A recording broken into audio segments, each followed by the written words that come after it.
we've really got to, revisit, the whole history of race as a political project that was used to sustain and justify colonialism.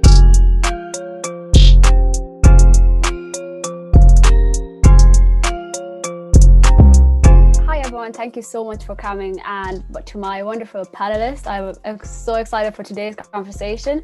So we'll just begin off with the first question. So I'll just come to you, DT, first. How do you define decolonization? When I think of decolonization and decolonizing the curriculum, I think it's about shifting focus, about rethinking our curriculums and rethinking the epistemologies. So how do we know what we know, right? So I think that should be the starting point when we think about decolonization. And just to give you a quick example, right? In this moment, we're talking about Palestine, Israel, and you don't see people feeling really uncomfortable, even broaching the topic, right, of settler colonialism in Palestine, in what is Palestine, right? And that discomfort stems from the lack of knowledge of the history that went into it, right, into creation of the state of Israel as a settler colonial state, right, from the Balfour Declaration to all of the events that followed, right? And so for me, how I would define decolonizing would be to look at all these aspects. How do we know what we know would be how I would define it. Yeah, no, definitely. It's definitely a good approach, because for me, I always think about it like how within Western discourse, it's always the default, West is good, everything else is bad. So from Edward Said and everything like that. So when we are looking at decolonizing, it is why is it that the Western discourse is always the right thing to do? And especially through different fields that everyone is involved in, how do you challenge that? How do you get outside voices? And for myself, it's always through word literature, with post-colonial literature and African literature. So they really do inform that. So definitely the way, how do we know anything about ourselves and anything around us, and again informing each other with that. So the next question then I want us to kind of discuss, then this will go to you, Serena, and Tiziana, whoever wants to take it first, is what does decolonization of education mean to you? So something briefly that me and DT had just touched on there. Will I go first? Hi everyone, I'm Serena. So just to give you a little bit of background about my education, I was born in Ireland. I did my primary, secondary and third level education here. For me, the answer to that question is really representation matters. And growing up, I actually had zero to hardly any role models that actually looks like me. So I didn't know that I could achieve certain goals. My aspirations and expectations were severely limited because I didn't know I can actually reach a certain height. So I think, it implies that things are worth teaching to, like what you said before, Sandrine. It seems that, it only relates to Western thinking, and that's the normal, and that's the only thing that exists and matters. It's about raising children to believe that Western thinking is exactly what I said, and our curriculum limits those expectations and goals of people who are of color. And I feel that sometimes, the conquerors, shall we say, they could claim the achievements of their colonies and pass it off as their own. So, for example, this could be lacrosse, where it was actually invented by Native Americans, but its majority of it is taken over and seen being played by white Americans. Chuck Berry, who is an African-American singer, actually invented rock and roll, but Elvis Presley is seen as the king of rock and roll. So I think these are all very massive examples of, kind of monoculture that we're living in right now. Yeah, no, definitely. Tiziana? Yeah, hi everybody, I'm Tiziana. I'm from Italy, but I've lived in Ireland for a long time. I'm going to answer by telling a story. It's short. It's taken from a book by John Henry Newman, who founded UCD. and it's called The Lion and the Man. I shortened it so it's not too long, but the man once invited the lion to be his guest and received him with princely hospitality. The lion had the run of a magnificent palace in which there were a vast many things to admire. There were vast saloons and long corridors, richly furnished and decorated, and filled with a profusion of fine specimens of sculpture and painting. The subjects represented were various, but the most prominent of them had a special interest for the noble animals stalked by them. It was that of the lion itself. The man had it all by his own way, and the lion was but a fool, and served to make him sport. There was the lion in a net, the lion in a trap. Nor was this all. The lion was not only triumphed over, mocked, spurned, but it was tortured into extravagant forms. After he had gone over the mansion, his entertainer asked the lion what he thought of the splendors it contained. And he, in reply, did full justice to the riches of its owner and the skill of its decorators, but he added, lions would have fared better had lions been the artists. So I think that's the answer for me. And yeah, I think it's a decolonization of education means a truly multicultural curricula that gives voice to different people. So trying to move away from a Eurocentric and hegemonic view of the world. And I think it has to happen at all levels. So it's great that it's happening at university level, but I think it should start from kindergarten, primary and secondary school as well. So yeah. Yeah, no, definitely. And I think both you and Serena have brought into that, like in how representation matters. And I definitely agree with like these conversations are happening at like university levels with ourselves, but definitely starting out young, because like with what Serena has stated, like only then if you see someone who looks like you at the top of the classroom can you be like, okay, I can be a teacher, I can go to college and do X, Y, and Z, as opposed to being like stuck in a stereotypical route just because there's no one who looks like you who is there. And I'd seen Gareth had raised his hand. If you want to just jump in quickly there. Yeah, for me, when I think about decolonizing the curriculum, like I only have to look back at like the modules that were like on offer to me at university level. Like we think about being offered like multiple American lit modules, British lit modules, an Irish lit module every semester, and then there's just like one African lit module. There's one post-colonial lit module. I think that kind of says it all, and I don't think that's down to the fault of any teacher, but it's more systematic than that, where we're so focused on Western discourse, as you've all been saying, that it's kind of like almost like, yeah, you can have one class to talk about the rest of it if you really want it. Like, I believe teachers have been fighting for it, and I just hope that it's not one of those situations that if the teacher leaves, suddenly there are no African lit classes, there are no post-colonial classes.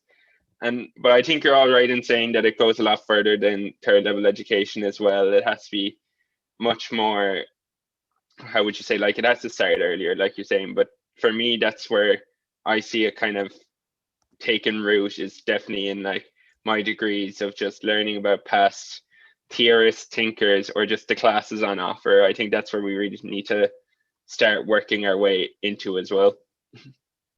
Yeah, no, that like spot on. Like I think we always have that conversation because like I did it, like I'm doing my PhD in post-colonial and African literature, and again only discovered that in fourth year, and only a small handful do it. And like when I do it, it's like, oh, you're doing it because you're African. It's like, no, because it's like you're interested in it. Like if someone does Irish literature, you don't ask them if they're only doing that because they're Irish or feminism or anything like that. So it's definitely like always peculiar to why we're literature are kind of brushed aside and looked at that. And Paula, you wanted to jump in?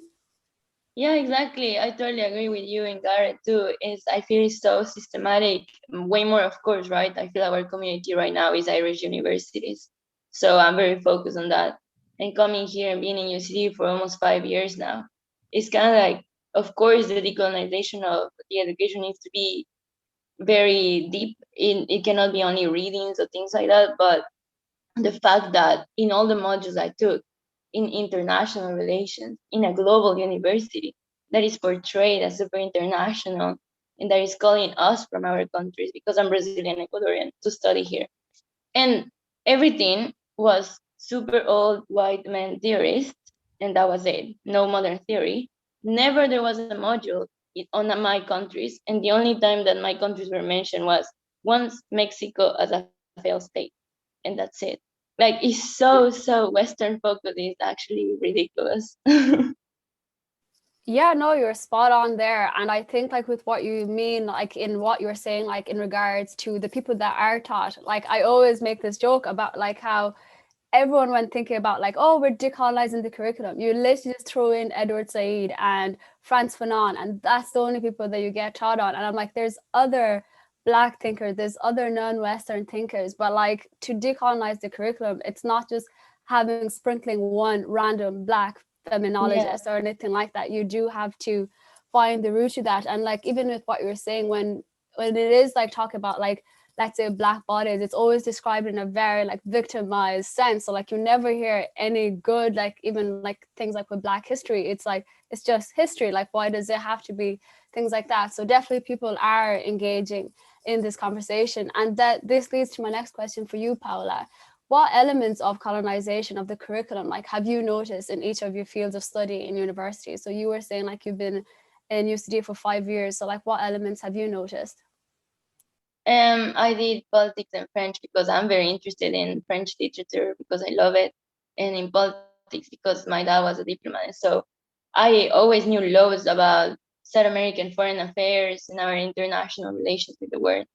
But to me, the most colonized thing was how much Irish people that went to study politics or international relations didn't know anything about other countries, but so little that it really was a shock to me to realize how colonized their education is. And as Tiziana was saying, it's even from school, right? Because they come in first year of uni not knowing anything. Like most Irish guys didn't even know Brasilia was our capital. They thought Rio de Janeiro.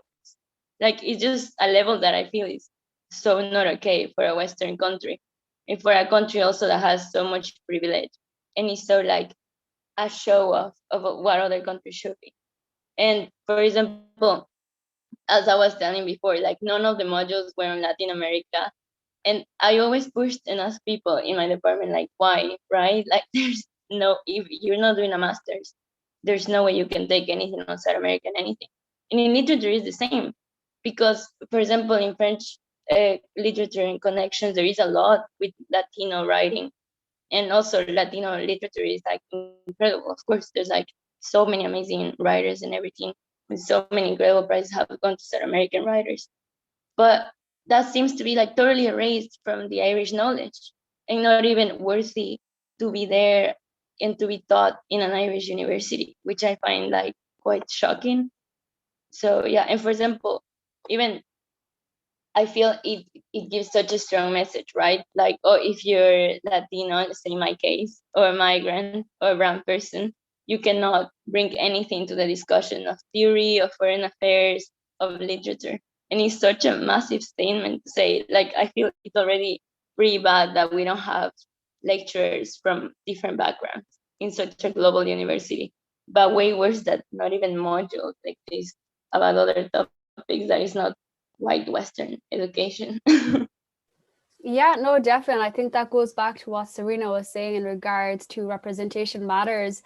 And like, even as you're saying, like a lot of the times with these discussions that we're seeing with decolonization, it looks like it's just coming from the students, you know? So it's like, oh, so is it because I look like this, I have to push for it, to like do certain modules, do certain readings and stuff like that. So like some of the times it is challenging that it is a student who kind of has to shake that up, as opposed to it being the fact that it is an institutional thing.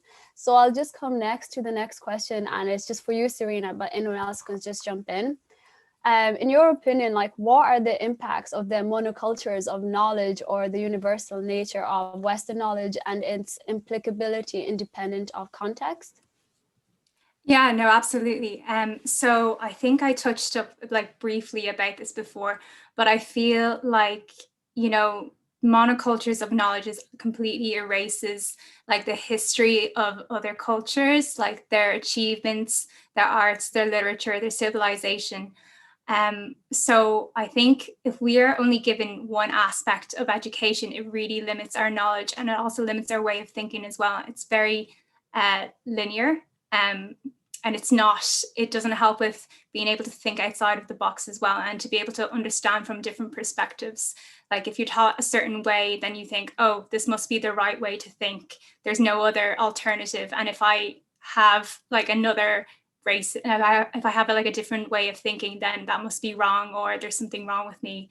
Yeah, so it kind of makes you feel like you have to fit a certain box, and if you don't, then you're not going to do well in life. You're not going to, be successful, be happy, and it makes it really hard for people to be, to be able to be like creative and think outside of the status quo, so to say.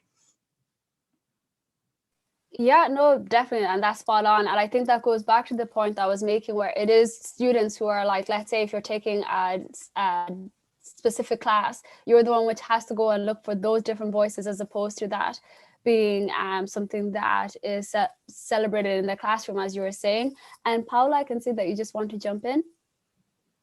Yeah, just a quick thing, like agreeing with Serena in monoculture, and what I like realized a lot, like studying here, meeting so many Irish people, it's kind of like there's a disconnect because our universities are so colonialized that we don't understand like internationalization. So how everything is connected, right? How all histories of every part of the world is so important and has brought us to all of our issues today. And also how, let's say, in like geopolitics, everything is so connected. And as the Yuti was saying, like there's such a lack of real knowledge that is very important from different parts of the world that most people don't even understand. In Israel and Palestine, the geopolitics are so important with the USA and what European powers have been doing for ages. Yeah, no, definitely. And again, as that stated, like that goes back to from something like we should have learned in primary school, secondary school, and once you go up to college, as Tiziana was saying. And I'll just go move on next to you, Gigi and Gareth. So how do you think young people can engage in decolonial work when it comes to their education? So again, that's something that I've been saying, where it does look like more and more young people are coming up and like talking about like they need to decolonize the curriculum. So like what direction do you think they should go, GT? Yeah, so first of all, I think one needs to look at, student movements across the world. For example, when we're going to be talking about decolonize the curriculum, we should not forget that Roads Must Fall started at University of Cape Town, right? With the simple action of this one activist throwing feces at, the statue of Cecil Rhodes, right? That was the moment that sparked the Roads Must Fall movement in 2015. However, like when we think about decolonize the curriculum and Roads Must Fall, we think of Oxford and this whole longer connection, and also this almost borrowing of knowledges, of experiences, of also strategizing on gets lost, right? So I think in terms of when we look at discourse, when we kind of amplify a movement as well, we have to kind of the people involved in amplification of these movements also need to think about whose voice we are amplifying, which movements we are amplifying, right? So what I do in my work when I'm doing comparative work, and again boils down to a lot of researchers doing comparative work as well, what are the methodologies you're using to do that, right? So I use like a theory from the South kind of perspective, right? So something that I've worked on in a publication is where I look at this university students movement, which started off in Delhi, how they started off, they use caste as an issue to open up discussions on a range of things, right? And how that has ensured that the movement is sustainable, right? So 4 years, 5 years down the line, they're still there, and what allowed them to extend solidarities to, and not just extend solidarity, right, to actively work with other movements. So in India, in 2019, after the Indian government, passed a citizenship amendment law, right, which would have expedited the citizenship claims of all non-Muslim minorities from the Muslim majority countries in South Asia to, gain citizenship in India. There was there were widespread protests across the country. And you had these students' movements, and you had, university women's movements extend their solidarity by actively engaging and actively participating in these movements, to the extent some of them have had to bear the brunt of it. You have activists, student activists who've been jailed for that. But to put their bodies on the line, extend solidarities. And I mean, students have been extremely brave. Students in UCT, right, University of Cape Town, who started off the Roads Must Fall campaign, have been extremely brave to have started that, movement to extend that conversation, which then catapulted into fees must fall and all of it. So what I'm saying is this demand from students also needs to circulate back to the way we shape our curriculums, how we do our research, as sort of one way of doing it. Yeah, no, and as you're saying, with that active engagement, and I like the way you've kind of pointed it out, how the students do have to bear the brunt for that. And again, with the way they're engaging, having to as you were saying, interconnectedness, not just one group of students, going into all of that. And I think that's the one thing to kind of think about it, especially now, in the age of COVID, it's how do you actively engage in that, where everything is online. So that's something definitely to think of. And I'll come to you, Gareth, if you have anything to add. Yeah, I just think, I think you're right that we need to remember whose voices are we amplifying, but also I think it's important. I think what a lot of young people sometimes forget is just when you're trying to initiate change, it won't happen straight away. Kind of, I think we're very we think that it'll be instant. I've come to the realization anything that I bring up now, it'll kind of go in a file somewhere to correct for next year, kind of, or fix for a few years down the line when the curriculum is redone. So I think that's important to know, that if young people, they do need to use their voice, but they need to be aware, okay, it's not going to change for me, but hopefully it will change for somebody else down the line. And I think that's kind of my stance on it. But I think young people just they just can't kind of give up, if you get me. It is a hard battle when you're facing such a systematic problem of the curriculum being focused on Western discourse.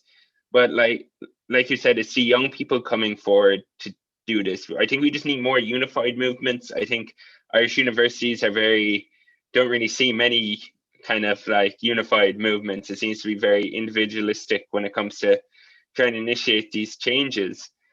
But when we do come together, I do think that there is an element of being heard, because it's just so rare.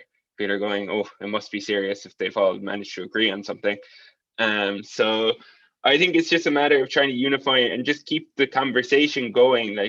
There's people almost treat these changing social matters is almost like a social media trend. Once this hashtag falls off the Twitter trends, they just stop talking about it. So I think it's just important, if you decide to tackle why did we only study white authors in this class, why did we only talk about white just men in this politics class, or only Western discourse, I think it's one of those things that you have to be willing to keep pushing and pushing. Because I'm a big fan of if you annoy them long enough, they will change, just so that you leave them alone. So that's kind of my view on it. Yeah, no, definitely. And I think with what you're saying, that patience, because I think I'm the most impatient person when it comes to trying to make as much noise as you can. But as you say, change takes time. And it kind of brings to a point then to kind of think of which are who are the students which are noticing all my books are written by so and so, because a lot of the times just from my experience, it's just because I've gone through the lived experiences of that, and that's when I notice. But just with young people to think about it, is it again, is it the society that we live in that it's kind of pushing them to understand you just can't have like a monolithic view of just the world, and you have to have it from different perspective, or is it through the lived experiences? Paula, I see you want to jump in. Yeah, I just wanted to jump in on something that Garrett said, of kind of like, oh, we need to be aware that it's not gonna be a change for us or right now or anything, but maybe for the next generation. So, but I feel like that carries so much beauty, right? Like for me, of course, my experience in UCD was of like total isolation as a Latino person, right? And like kind of like understanding that the Western world don't give any credit to Latino people's like achievements and stuff, which to me was a shock. I never thought it was gonna be like that. But with all the work that I've done, with all the stuff that I've done with lectures and things, now in my 5th year, I'm even like creating the first community of Latinos in UCD because there's so little of us, but to get together, and they're all way younger than me, right? But it's like how nice it is that it's kind of like they are gonna have a tiny bit more inclusion somewhere. I think that's like a great motivation for doing things. Yeah, no, definitely. And as you say, Paula, I think like it's always has to be like the bravery of one person to start it, make as much noise as you can. And because like you are changing like the experiences of other students, definitely for that. And like as you stated, like with a lot of the times in university, like being a person of color or anything like that, you are like in that isolated sense. So it's like if you're screaming about it, is it like, are you going to be taken seriously or not? Like, but as you say, like if you find that community and you find people which have the same views as you, and goes back to what Garrett said, like the more unified you can and the more noises you make, then surely they'll have to listen. And I'll come to you, Duty. So, Garrett was talking about, how students have also got to be a bit more patient and realize that, whatever you demand for is not going to be met, right at the moment, and it's all going to take time. I think the problem that happens, and I've seen this, during the course of studying students movements as well, is that when you lack institutional memory of the work that has gone into demanding for certain changes, you end up feeling very isolated and alienated demanding, and then you feel like you've not been heard. So I think there's got to be also like continuity, that we've got to think about the ways we're going to be establishing continuities in these students' demands, these students student politics on campus, and how student politics cannot be restricted to like just say a student union based politics, because right now, like we have like a great bunch of like sabbatical officers and other officers in UCD students union, but during the course of talking to different students and their experiences, this has not always been the case. And when you're dealing with university management, right, their only job is to like depoliticize and co-opt any kind of demands that students might have, like sort of to blunt the the demands that students might have, right? Like that's what the management would try to do, like to kind of co-opt student voices into sort of which would fit sort of the neoliberal agenda of the university. So in that sense, like student politics in universities cannot just be limited to the politics of the SU. So again, students have to get organized, students have to get get politicized to some extent. So I think we'll also have to sort of look at ways in which we're going to create those networks, right, so that students don't end up feeling isolated. And also in the era of social media, in the era of like blog posts and stuff, we have to sustain those memories of activism on campus. So just wanted to throw that idea out there. Yeah, no, thank you, Duty. And Serena, you wanted to come in? Hi, yeah. So I definitely agree that with social media, the need for instant gratification is so real. Like I get like that all the time, as well. And I definitely do believe that young people have to make the most noise in order for change to happen. I'm in Trinity myself, and Trinity, they've actually just started a 2-year investigation into their colonial past. So looking at the plantations and colonialism and imperialism as well that Trinity was involved in. And I think it's such an important thing to do when it comes to decolonizing education, is to find out the extent of the actual colonization that the institution was involved with. So the recognition, the acknowledgement, and how to address this moving forward. Yeah, no, definitely. And like, as you say, like, it'll be an interesting one to see what happens in Trinity and whether or not other universities are going to adapt that. And even with that, like, that could be a great opportunity to give students their chance to even like have research experience with stuff like that. So just the next question will come to you, Tiziana and Paola, is how does Ireland's experience of being a colonized nation sit within the global movement to decolonize education? So I'll come to you first, Tiziana.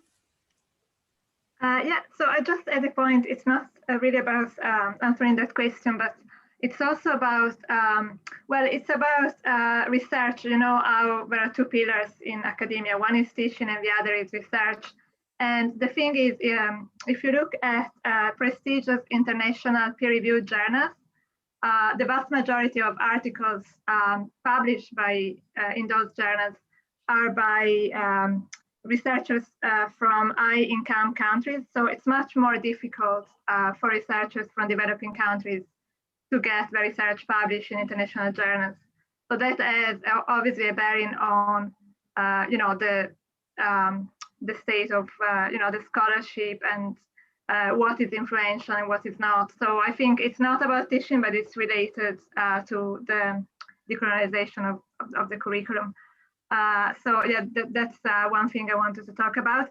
And the other, yeah, I think Ireland, in a way, it's in a very good position because even though it's a European country, there have been 800 years of British rule here, so it's been a colonized country for many years. And the penal laws in particular were discriminatory towards Catholics from the 17th century onwards. I think ideally it's in a good position to lead the movement to decolonize education. However, just because Ireland was colonized for a while, it doesn't mean that the curriculum is not doesn't need to be decolonized, or it doesn't mean that nobody is racist in Ireland. But I think ideally the Irish can empathize more with people from different perspectives and people who have been colonized for that particular reason. But of course, things are not black and white. But also Ireland has a very long history of humanitarian aid. So I think the Irish have often been abroad. And so I think if students, teachers, managers, and everybody comes together in the right way, we may achieve good results, but it will take a lot of work and lots of probably people coming together and making effort. But I think we are, because of COVID and because of teaching moving online, we have a great opportunity to involve people from other countries as well, to be able to integrate the curriculum, or to be able to change the curriculum. And so we have a really good opportunity. I hope it won't be wasted. Yeah, no, definitely. And I like your optimism with that. And yeah, like, as you stated, like, we do have, Ireland does have a history of colonialism, but like, as you pointed it out, it's something that has kind of been used as a defense mechanism when it comes to like racism in Ireland, to like why it can't exist because of that. But like, as you say, like you pointed that out, and just because we were colonized does not mean that that argument of racism does not exist in Ireland can go with that. And Paola, if you have anything to add for this. Yeah, I actually, like, funny enough, I don't agree, but that's my whole opinion. Like, just living in many countries, I feel the experience of Ireland being colonized and then them being enslaved in their story has made it everything way more hard for the discourse, for talking, at least in many other countries, kind of like, yeah, we colonized in Africa, yeah, we did this. It, like, they're open to talk. Here it's kind of like, no, like, oh my God, we have suffered exactly the same. We were slaves and things like that. And how could we ever be xenophobic? How could we ever be racist? And even young people, which to me is shocking. Like, I think with people that know me, between the panelists now, I'm very vocal and honest. So it has been like numerous times every day living here that I had to like explain the whole of real Irish history, because it's also these chosen points, right? What the Irish like to tell themselves, and then also not tell themselves about their white privilege. And so, yeah, I feel it is like a block and makes it harder. But at the same time, I agree, there is opportunity. And also because it's such a young nation, it's kind of that. I think that's the good point about it. That it's kind of like it's not super set up into their white privilege alone. Yeah, no, definitely. Like you've touched on that tension, like, and as I say, that's why I brought it up, especially like with the reemergence of BLM last year. We did see like where even till now it's 2021 and people are still like, oh, it's not racist. And again, it is the colonial past is used as a defense mechanism. But like as you stated, you have acknowledged that like, yeah, it is a young country, and like some can argue that this is the only time we started talking about racism in Ireland. So it's like we kind of have to just, again, what Gareth had said, to be patient and see what direction that will go into. And Deity, I see you want to have a point. Yeah. So I think one thing that we have to realize is, the transnational aspect of, constructions of race and racism, right? Race as a political project that was also used, constructions of race as a political project to also, justify the subjugation of colonized populations, and how, like, critical whiteness story also, whiteness, theories also show, like, sort of how white in itself was often, like, this very fragile, unsustainable category where, like, some people could be, included, some people could not be included. However, like, and it was also sort of like, what I mean, what I'm getting at is, like, the whole story around how the Irish became white, and that sort of narrative. And the other thing about that is, like, in that sense, right, it's also sort of relational, right? You know relate how we understand race, has the history of it has also been relational. So, and in that sense, right, like, when we're talking about race and racism, right, we've got to, and then, talking about decolonization, we have to also, tackle all these issues together. So we've really got to, revisit, the whole history of race as a political project that was used to sustain and justify colonialism. And as much as it was done in Ireland, where, Irish people were not really considered white until, like, in certain contexts, but they were considered white in others, right? Where they did, partake as, colonizers themselves. And so, these different tensions is something that needs to be kept in mind, needs to be really remembered, and not just, fall into, like, this very easy narrative of, the Irish as, a population that was colonized, and hence, they'd be, like, allies of other, erstwhile colonized populations. Yeah, no, definitely. And like as you stated, like that history is something that is needed to be, because like as you stated, like in the past, the Irish were considered the blacks of Europe, but through their identity of Irishness, like that's where whiteness emerged and everything like that. But like you've all added to that tension. So next I want to go to Gareth is, can efforts that are labeled under decolonization really just be coming up as diversification, and like how can we avoid this? I think it's a tough question, but I think it's like when you talk about diversification, I think like that's your whole argument of like, oh, we'll just throw in Edward Said there, that'll keep them happy for a little while, or we'll throw in a person of color here just to that'll please them. And it's very, I think when you walk down that path of kind of like tokenism, that's when it kind of becomes um, an attempt at diversification. But I think to properly decolonize it, you need to sit down, have discussions about what can we teach next semester. Okay, we all know Edward Said. We will obviously bring him up because he was such a key player or whatever. But let's talk about like who else, like who's like alive, for lack of a better phrase, of and talking about these problems. Like, like we need to stop like looking at the past and look at like kind of like the here and now. Who's talking about this? Who's addressing these issues?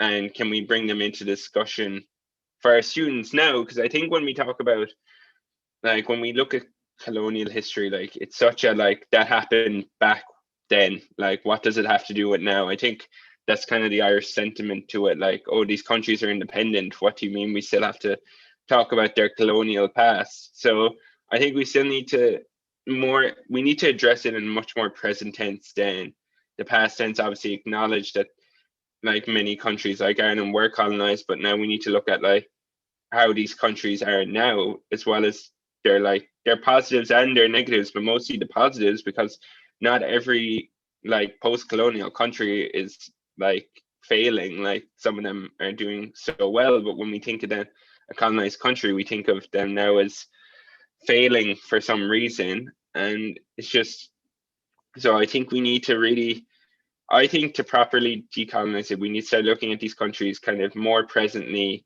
look at thinkers from these countries a lot more presently, not just the ones that are just the common names that are thrown around in academia as well. And I think that needs to happen like beyond third level as well. Like you just like, we can't stop just like the only time that we bring up Africa, like in Ireland, is when like the Chokra box comes out at the top of like the classroom. Like we need to start looking at like for Africa, for example, like their culture, the history, like when we talk about world cultures, I think that's something that's kind of missing from Irish education.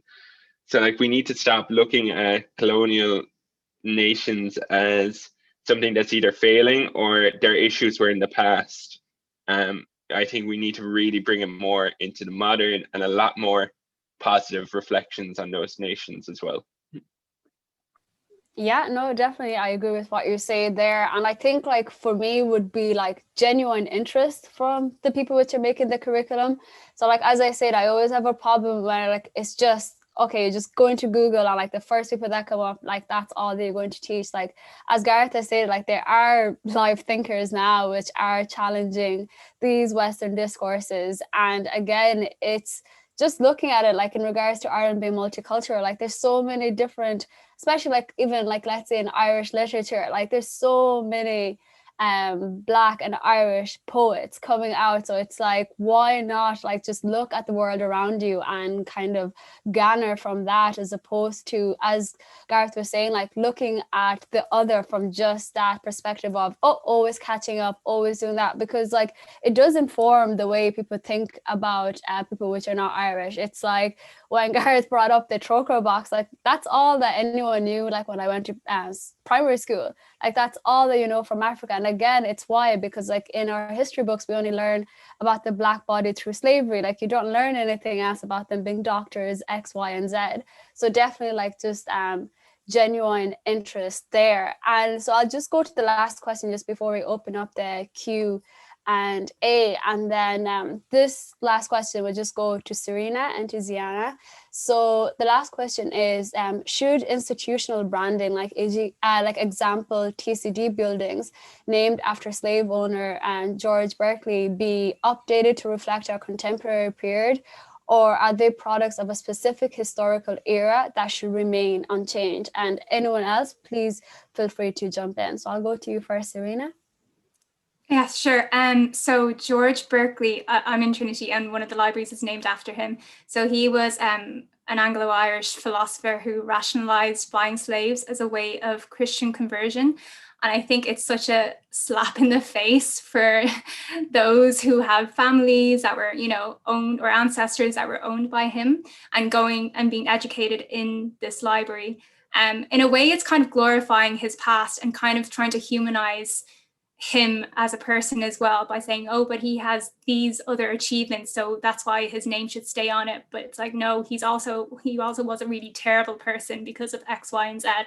So I definitely think that, it should be up to the universities and the students today to give them a choice of what to name these really outdated buildings, which don't reflect the people who we are now. Like, there's more people who are becoming more aware of the past, and they want to change that. And I think one of the smallest ways we can do that is update the names of substitute or change the names of these people, of slave owners and so on. Yeah, no, definitely. And I liked your take on it, like with the glorification, because I think that like reminds me straight away of Christopher Columbus, where everyone like till this day, like it's still taught that like he discovered America and it's like Native Americans, but yet you have Christopher Columbus Day. And I get it's 2021 and people will fight you for that, to say why not that, why it should still be celebrated. And like, as you stated, like, again, with the students which are going there and who have ancestral past and that, like, how does that make them feel? Like, how does that make them feel connected to that? And again, if you're just learning about slavery and all that being put in that projected view of the victim mentality still in 2021, it does make you wonder. So like, as you stated, like that step to change is by like, let's say, renaming and like just even opening up to people to understand like what that specific name means, because like you'd wonder, like, does everyone in Trinity know what that is? And like again, like, who's getting upset about that? So definitely. And I'll come to you, Tiziana. Yeah, I agree with you, Serena and Sandrine. So yeah, I think, if you name a building after somebody, or if you have a statue of somebody, you are celebrating them. So I think it's wrong to celebrate somebody who was a slave owner. And a few months ago, I had this conversation with a friend of mine, and she was like, oh no, but this person, yes, he was a slave owner, but he also did very good things. He was a philanthropist, but I don't think that that's enough. I don't think we should be celebrating somebody who was a slave owner or who encouraged racism in the past, because it sends the wrong message. So I think, yeah, it is time to change names of buildings and so on. I know it's a very controversial topic, but I think it is the right thing to do. Yeah, definitely. Paula, you just made a point there, if you want to jump in. Oh yeah, sorry. I was just agreeing with you. The Columbus Day, like, at least for us as Latinos, it's such a massive slap in the face, as Serena says. But it's like way too much. And even in Spain, they do celebrations about it. Like, they go to squares. And what happened in our places is, like, I'm not indigenous, right? And most of us Latinos are mixed. But we all come also from indigenous, and we have actually indigenous people alive in our countries. It's not like Europe. And just to be celebrating that, all what happened was rape, murder, and extraction. Like, it just, and the Europeans do not even understand that. And they're like, oh yeah, Columbus Day, right? And also, he was an adventurer, an explorer. I'm like, I can't with that vocabulary. Yeah, no, definitely. And I think, yeah, no, Christopher Columbus is always the first person that pops into my head. And I think that was what was happening all last year when we did see like statues being destroyed. And like, again, it sparked a lot of debates online. And like, as everyone has been saying, like, he always went back to, yeah, I know he was a racist and a slave owner, but like, he did do this. And it's like, again, But you know problematic. something interesting though is that it's very important in that topic is that people say, oh, let's say also like Hume or like Kant, right? They were massive racist people, but we all study them in politics and stuff, and it's like, yeah, they created like incredible thought and stuff, but it's okay if they were racist. My point is that the reason why it's not is, as you guys were talking, there's so many important people doing theory right now, doing literature, doing so many incredible things. In all of history, there has always been Latino, Black people, Asian people doing history and amazing stuff in philosophy, in politics, in everything. And we never talk about them. We just erase them. So it's kind of like, it's not the fact that, oh, you did something wrong, you were racist, although the whole society was racist. So it's okay. It's the point that we cannot look at all the other people that were not white males that did stuff, you know? In that point. I don't know why it's even controversial. Like, I hate it. Yeah, no, definitely. I think it goes back to like what I was saying at the start, like again, that Western default, just the Western discourse just being default and nothing being questioned about that. So I'll just open up the floor now to Q&A. So I can see we already have 2 questions. So I'll just go with the first question, which was from Madeleine Campbell. She states that I know that a huge part of decolonizing our degrees up to each individual, like i.e. looking at sourcing, what courses we're taking, diversifying our reading, etc. And that's where the change can and should start. But how do we ensure that the large universities and the education system as a whole begins this process alongside us? Like, what is the best way to demand change? So I'll start with you, Serena, and anyone else can interject. And then everyone else in the panel, anyone else in the attendees, please free to ask the questions, to ask any questions. Hi, yeah, so definitely that's a great question. For myself, I am Asian as well. So I've never really had any, Asian lecturers who taught me about my own culture, my own background. I've never really had anyone that looked like me, basically in higher up positions. So that, and growing up, I actually never really thought about that until I became, started to read a lot more, started to get a bit more educated. And that was like something that was just really startling to me. I think how to address this today is it is really up to us to kind of spread the word, to read up, to get more educated about what happened in the past and the history and how it does start with like institutional change, and being students as well. We have to be at the forefront of change, and that's only when the senior management of colleges will recognize and say, okay, we need to do something about this. And that would be my take on it. Yeah, no, definitely. As you say, then it kind of goes back to like representation matters. And again, like to where like it's one individual being like, wait, why am I only learning about this? And why is it that I have to be the one to go and source out the different sort like courses or anything like that? Does anyone else want to jump in? Yeah, Katie? Of course, there's got to be, a change in hiring practices across universities. In the EU and other, like, if you're talking about like, the academy in the global north, especially, right? You've got to make like, migration easier for scholars from the global south to come and teach, right? You've got to also like, and again, like, of course, representation matters a lot, but you've also got to see like, what are they bringing to the table? That's extremely important. Like, having a Preeti Patel in the British cabinet is not enough. Like, that's like, the Tory party's claim to representation. And look at her, like, she's anyone but to be scoring any kind of like, brownie points for representation, right? So again, like, of course, representation matters, but we've got to see, like, what kind of representation are we bringing to the table?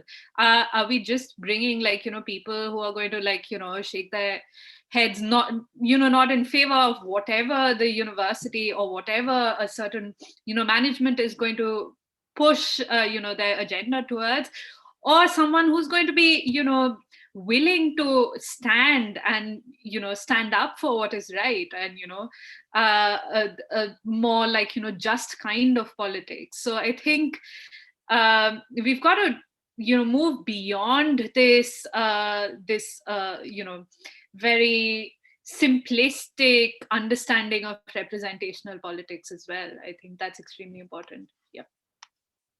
Yeah, no, and I think you're spot on there. And I think that's something which I always have a problem with. Again, like, just like if you're hiring, like, oh, we have a Black staff, and it's like, and like, are they not even qualified for the job? But like, again, like, as you stated, like, is that going to make every student feel like, visible? But like, again, like, what's their message there? Like, if they're just staying quiet and they're not talking about any of the topics that, let's say, the people of color in the school are raising, that, like, again, that does cause confusion, because it's like, well, we do have a diversity box checked there, and it's like, but what change are they going to really make? So definitely spot on there in regards to, like, that simplistic view of representation and kind of just ticking that diversity box that we'd kind of talked about earlier. Yeah, Serena, you want to come back in?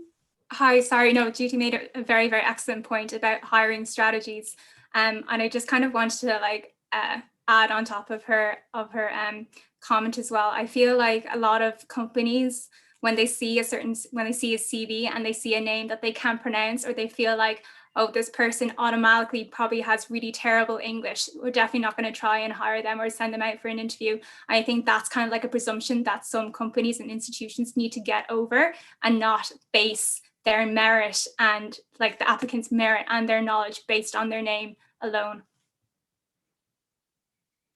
Yeah, no, spot on. And I think that's like another form of overt racism that it is in Ireland there. Like, as you stated, like, if a name doesn't sound Irish, you really, like, project on stereotypes and everything associated with that. So I'll just move on then to the next question, and whoever wants to take it, if you can just raise your hand. So this just comes from Mamobo Ogoro. So she asked that some would argue that non-Western universities also teach mainly thinkers from their country or in their region. Do you think that decolonizing degrees is only pushed in Western universities, or is decolonizing the right word? Like, maybe internationalize your degree as opposed to decolonize the curriculum. If anyone wants to jump in there. Yeah, Paula? Yes, I think this question is amazing, because a lot of people tell me, oh, of course, and then in South America, right? Like, in your universities, you learn so much about all South American writers, about South American politics, about all of this, or the global South. And that's the most horrific part of everything. No, we don't, because it's so Eurocentric, everything because of colonization. Like, even in our schools, we do way more World War II stuff than indigenous people's battle, than Afro communities battles. And that's why colonialism is so bad, and that's why decolonization is so important. Because even in the global South, and I have also friends that have been to university in other parts of the global South for, like, the full degree or just some months. But we are so Eurocentric everywhere. And same, let's say, a bit with beauty. It's like everywhere, because there's this idea that Western is best, right? And that we don't even know about our own history. Like, so many white Latinos don't even care or don't even know there is Afro-Latino communities. And that's a massive issue with racism back home. So that's even the saddest part, that decolonization is needed everywhere. Yeah, no, definitely. And I definitely agree. Like, that was a brilliant question. So we have another one here from, apologies for not being able to pronounce this, Cordula Berry, states that, thank you for all this interesting debate. So there are currently 2 open consultations in Ireland, one for the action plan against racism, and the other one for the National Plan for Equality of Access to Higher Education. Do you think this could be an opportunity to raise the importance of decolonizing the curriculum? If anyone wants to take that question.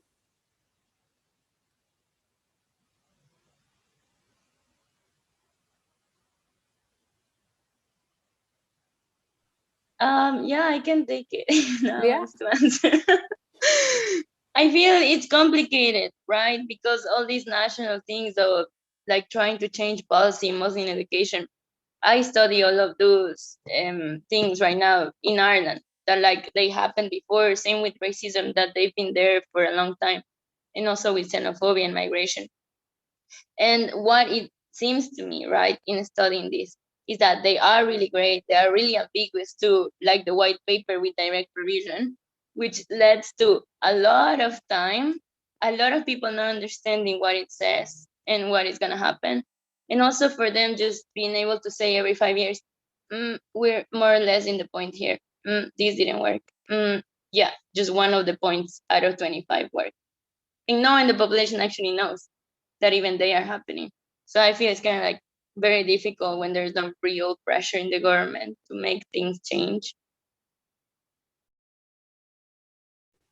Yeah, no, definitely. I think that goes back to like what Gareth would have raised earlier in regards to, again, like making change, but like that taking time. So for a lot of times, like with decolonizing the curriculum, it does seem like it's been a topic that has been happening over and over and over again. But again, it's kind of only coming to the forefront now with the reemergence of BLM, or just like maybe it's just waiting for people like you guys to come on and start talking about it. So like, again, sometimes, as you stated, like when it is institution trying to fight an institution, like that does discourage people away, because it's like, okay, how long am I going to wait for? And again, like how much change is going to be implemented there. So just before we finish off, does anyone have any final questions, or any of the panelists have any final things to add just in regards to decolonizing the curriculum?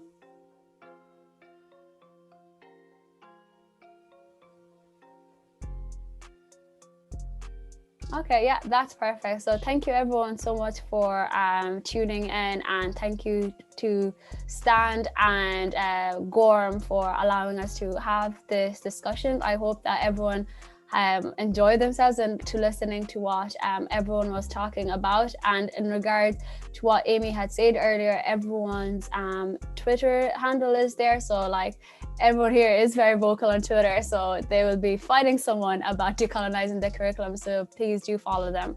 And yeah, thank you. Thank you, everyone. I love this, and thank you, Stan and Gorm.